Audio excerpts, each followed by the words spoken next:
here we are at Serverless Day Belgrade, and here's Gojko, who's organizing everything. Gojko, I want to congratulate you for becoming Serverless hero. I mean, you are already a hero because you've done so much, and you're really involved in the community. And your book is great. It's actually a great starter for. I mean, it's full of information, but actually with a great. Pictures and the way you're talking, it's a great book to start. Yeah, thanks. I hope the book is nice to read. That's the whole purpose of a book. Yeah. It's not easy to write a book when something is changing so rapidly. I guess so, and I've tried to make the book easy to rebuild. So the book is actually built from a script, and all the forms of the book, in ebook and print and everything, is built from a script by including source code files. So. I plan to keep it up to date. We'll see whether that turns out to be true or not, but that's at least the plan. So you have a great lineup here. How did you manage to organize this in such a great way? And what do you think about this Serbia having 3 people so involved in serverless? How that happened, and can you tell us about this story? Well, I mean, the lineup. I guess I sent everybody an email telling them there's great food and drinks here, and everybody wanted to come. So that's how we got them. That's you have to trick them somehow. But yeah, we didn't trick them. Everybody really enjoyed the food. So and I think. I'm really glad that Slobodan and Alexander. They actually were in the first batch of Serverless Heroes that started last year, and they wrote a book as well. So I don't know, there's a lot of interest in this topic here. I guess the development community is very active. So where do you think that the whole development of serverless is at this point? Is it the beginning, the top? I think very beginning. It's early adopters. Still, the tools are still evolving. The platform is still rapidly evolving. Last year, I don't think anybody was offering like payment industry compliance and things like that. Now, these platforms are compliant with lots of other things. There's still significant technical limitations for it, but they're getting extended. Lambda was limited to 5 minutes up until last year. Now it's 15. So very, very early on, I think we're probably going to see it mature over the next 10 years.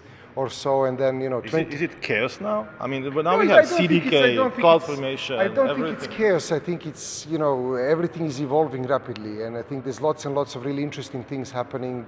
So some tools will survive, some tools will die, but that's kind of a nice part of it. Developers probably just want one tool to rule them all. I don't know that probably, but that's more. I think. Lots of different tools that attacking the problem from lots of different directions is good because kind of it's evolutionary design, isn't it? Most of them are going to not be around 10 years from now, but something is going to evolve completely. And you can see that how AWS SAM evolved. The AWS is reasonably smart, waiting for open source communities to create lots and lots of different things and then figure it out what makes sense and then basically clone it and build it themselves. So I think we will see more and more of this stuff happening. Tell us about yourself. How do you manage to work and, I don't know, you always have some great posts, short, precise, but you just get to the point. I mean, like this last one with the application repository, serverless. I mean, it's amazing. So I don't sleep a lot. But joking aside, I travel a lot, and then I have a lot of time on the planes and airports where you can't really do much else but read and write. So I tend to read a lot of books. I tend to write stuff. I like writing. Writing for me is a way to dump my short-term memory into something so I can free it up for other things. So I take lots of notes while I'm developing things, and then they turn into short blog posts or longer a book. Okay. So you have a lot of time to. You met a lot of people who are thinking about serverless, but how many people actually deploying serverless? So how far I don't know the data about that. It's better to ask somebody from AWS or. What's your feeling? Do they have really production questions? Yeah. My feeling is that you have. I mean, I built a product called MindMap that's been in production on AWS Lambda since 2016, and we've been running it pretty much serverless since then. There are examples like Lego moved their part of their platform to serverless. Danilo today gave example of one of the biggest charities in the UK, Comic Relief, that have moved to serverless. There are like a couple of banks sponsoring serverless conferences and talking about. So I don't. It's for something like that. It's probably best to check with AWS or Google. Look at their case studies. I'm not really an employee of any of those companies. I don't see that part. But there are people running production workloads. Do they ask smart questions, or this is just beginning? People, I think it is still very, very early adopters. I mean, if you look at there's like large enterprises are talking now about adopting virtual machines and containers and stuff like that. So there will always be late adopters and things like that. So I think serverless is very, very early on that stage. We're probably talking about early adopters now, and early majority probably 5 to 10 years from now. Late majority 15, 20 years from now. So this is the very start of that journey. Can I ask you about this? There's a lot of monitoring, observability tools, stuff like that. Does that mean that we're just now deploying and later checking what's going on, or? Well, I mean, it depends. I mean, is it hard to develop? I think the current platforms are not really easy to observe what's going on, because with serverless, you kind of, even a hello world application is a massively distributed system, and massively distributed systems, figuring out what's happening, where is it happening, and why is it happening is a big challenge. So that's why there's lots of these startups now, and we have 2 companies represented at this conference today and many more out there that are trying to provide monitoring solutions. It's obviously a problem. Yeah, it is. It is a big problem, and I think whenever you have too many lots and lots of things happening in parallel at the same time, figuring out what's happening is an interesting challenge. And I don't think that the platform providers like Amazon or Google are now giving the right tooling yet, but I think that's because there's so much else to build that's more fundamental. Like Amazon is still building deployment tools, and once they do deployment tools, what I would expect is Amazon 2 or 3 years from now to start offering more serious observability things. They did launch X-Ray, I think a year or 2 years ago, and they're slowly building up support for that. So adding services. So I think Amazon is going to do what Amazon does. Let startups fight it out, and then come up with something that's good, and then implement their own solution to basically skill the startups, and that's it. Okay. Before serverless, did you do anything in Node.js? Or you just enjoy? No, we did lots of stuff with Node.js. Yeah, so I'm coming from Java world, and when I'm thinking about migration of so many companies coming from enterprises coming to serverless, it's a lot of rewrite. Actually, because Node.js looks like a preferred platform. All the examples, books. The reason for that, there's a couple of reasons for that. One reason is that serverless platforms today are optimized for throughput and not latency. They're optimized, and to get a good application on serverless and to really get the benefits, you should optimize for quick startup time.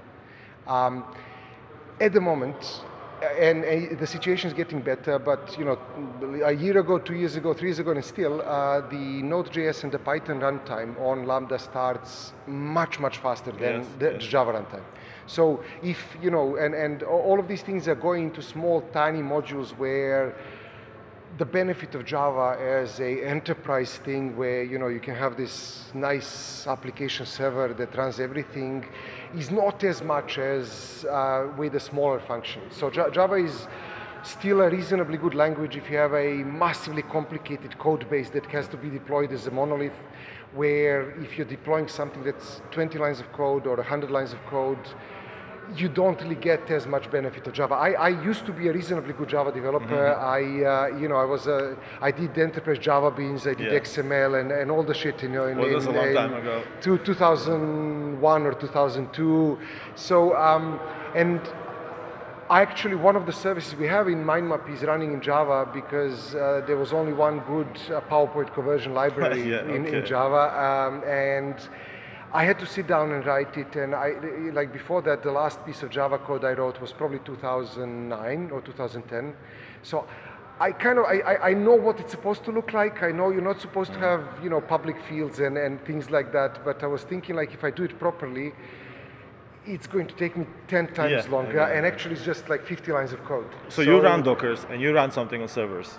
No. It's just we have a Java server. serverless Java function. Serverless Yeah, Java serverless Java function. function. And the Java code is absolutely horrible. I'm ashamed. But look, I've done it. It's in production. It's been making money for a year and a half. Yeah, and let's leave it there. It's 50 lines of Java code. So, and for stuff like that, really, the benefit of type checking and compiling and all of it is not really as with a massive monolith application. So I think the reason why people are using more kind of scripty languages like Python and Node.js is first, runtimes are starting faster, and the second thing is most of these Lambda code bases are just gluing together different services there. A couple of hundred lines of code, 1,000 lines of code. You're not really getting the benefits of this whole big, large ecosystem. Can I ask you just last question? You were complaining about this new runtime for lambdas and how you have to rewrite some of the stuff and add to layers or something. And how these changes in the cloud providers affect us. I mean, we don't decide on these changes. They do that by themselves. At least Amazon does not do that every day. So I mean, the problem with running on somebody else's platform is when they decide to change the platform, that affects you. Now, for us, that's a conscious trade-off because I can run everything myself, and then I need to pay people to operate it, and so that has a cost as well. So it's not about ideal situation or non-ideal situation. It's about minimizing the things you don't want to do, and I really don't want to worry about security or patching operating systems and things like that. There's a opposite story to that as well. So last August there was a couple of bugs. A couple of security problems in the Intel processors were discovered. The first one became really kind of newsworthy, and everybody was writing about that. And then there was a second one a month later. So I woke up and we got an email from my concerned client for this product I'm building. It's an IT admin in a school. He said, there's a new vulnerability in Intel processors, and he's talking to all the vendors to see what they're doing to protect it. And I just woke up drinking coffee, and I have no idea what he's talking about. So I copied and pasted what he sent me in the email into Google. The first result on Google was that Lambda was already patched.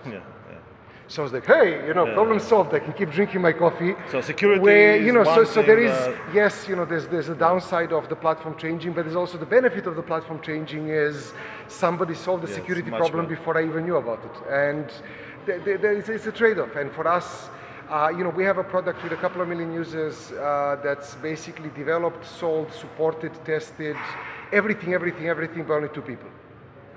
That's and there's for me not having to worry about 90% or 99% of operations because Amazon does it for us. But you had to become a serverless hero to get all that knowledge. I mean, that's a lot of knowledge now. I think it's the opposite thing.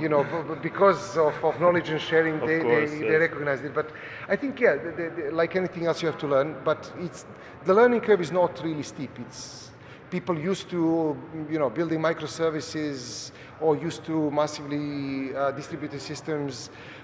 This is not so different. It's just a different way of deploying the applications. Maybe, should we just dump the old code and go straight into serverless? I don't know. That really depends on what people are doing, and where it's more an employment problem than anything else. If you have 500 people that are paid to operate machines, they're going to fight to keep operating those machines. Machines fight back. Machines fight back. So it's not a technical problem. It's more a human resource problem. Gojko, thank you very much for this conversation. Thank you. Great conference. Thank you very much. Let's make another one. Okay. Yeah.